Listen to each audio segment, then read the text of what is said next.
Mustamlikni yıldızdan yo'qotish xalqaroliq 10 yili. Tarjimada Uyg'ur fidoyilar tarjimonlar guruhidan Asiya Uyg'ur. Mustamlikni yıldızdan yo'qotish birinchi 10 yili. 1990 yildan 2000 yilgacha. 1988 yili Birlashgan Davlatlar Tashkiloti yig'inida 1990 yilni mustamlika ostidagi millatlar va davlatlarga mustaqillik berish bayonotnomasi, yana bir atilishi mustamlikni tugutish bayonotnomasining 1514 nomerlik hujjat bo'lib ma'qullanganligining 30 yillik xotirasi qilib bekitdi.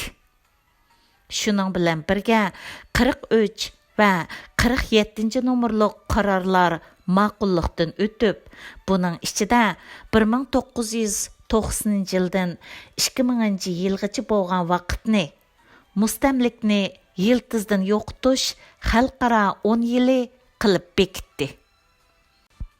Buningdan boshqa 1960 yildagi mustamlikni tugutish bayonotnomasining harakat planini tezlashtiradigan bir qarorni tang ma'qulladi.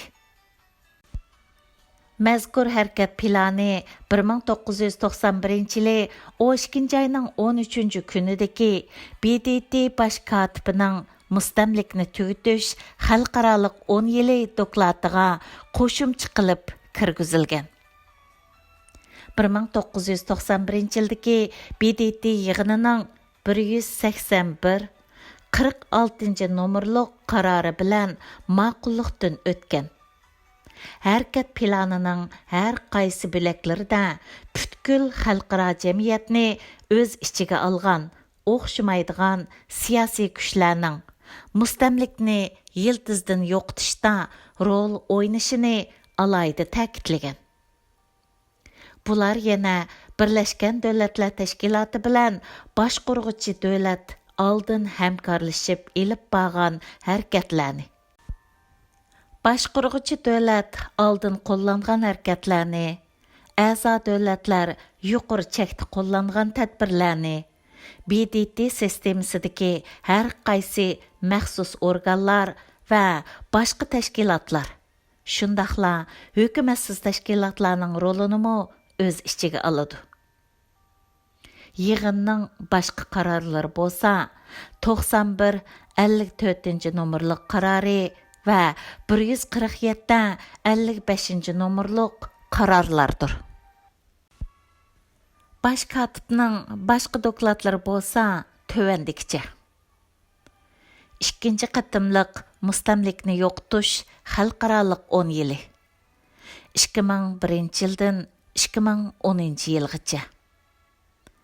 2000 yili BDT yig'ini 146-55 nomerlik qarorida 2001 yilidan 2010 yilgacha bo'lgan vaqtni ikkinchi qatimliq mustamlikni yo'qotish xalqaroliq 10 yil qilib bekitgan. Qarorda BDT'ga a'zo davlatlarning yuqorqi 1991 yildagi BDT bosh kotibi dokladidagi birinchi harakat planini tirishib ijro qilishni talab qildi va zarur tuzitish berib, qo'shimcha modda sifatida 2001 yili 3 oyning 22 kunidagi BDT bosh kotibining 2 10 yillik mustamlikni yiltizdan yo'qotish doklatiga kirgizdi. Yig'inning boshqa qarorlari bo'lsa tovandikicha. 120-60 nomerlik qarori. Bosh kotibning boshqa dokladlaridan. 3 qatimliq mustamlikni yo'qotish xalqaroliq 10 yili. 2011 yilidan 2020 yilgacha. 2010 yili BDT yig'ini 119-65 nomerlik qarorni ma'qullagan bo'lib, uning ichida 2011 yildan 2020 yilgacha vaqtni 3 qatimliq mustamlikni yiltizdan yo'qotish xalqaro 10 yil qilib bekitgan hamda har qaysi a'zo davlatlarni zo'r kuch bilan tirishib davomliq turda ikkinchi qatimliq mustamlikni yiltizdan yo'qotish 10 yillik harakat planini davomliq ijro qilishga chaqirdi.